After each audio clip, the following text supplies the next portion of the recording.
ভগৱান কৃষ্ণই কৈছে, যিজন ব্যক্তিৰ লক্ষ্য স্পষ্ট তেওঁৰ জীৱনটো ম্লান। লক্ষ্য অবিহনে এজন ব্যক্তি পৃথিৱীৰ ওপৰত বোজা হৈ পৰে। তেওঁ নিজে একো সম্পন্ন কৰিবলৈও সক্ষম নহয় আৰু আনকো অনুপ্ৰাণিত কৰিব নোৱাৰে। লক্ষ্য নথকা ব্যক্তি এজন এনেকুৱা এটা চাকিৰ দৰে যিটো তেল আছে কিন্তু পোহৰ নাই। ই কেতিয়াও পোহৰ উৎপন্ন নকৰে। মহানতাৰ আকাংক্ষা কৰাটো সহজ, কিন্তু লক্ষ্যৰ কাৰণে অটল হৈ থকাটো কঠিন।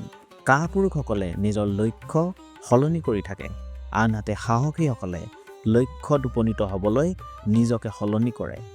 মনত ৰাখিব, পৃথিৱীয়ে আপোনাক বাধা দিব নোৱাৰে যদি আপোনাৰ লক্ষ্য আপোনাৰ ভয়তকৈ ডাঙৰ।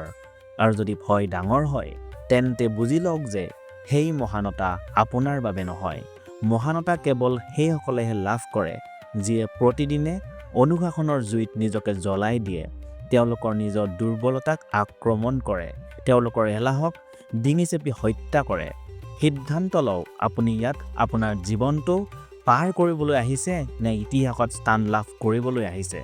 আপোনাৰ লক্ষ্য বাছি লওক আৰু তাৰ পিছত কেতিয়াও পিছলৈ ঘূৰি নাচাব, কাৰণ মহানতা কেৱল সেইসকলে লাভ কৰে যিয়ে নিজকে জয় কৰে।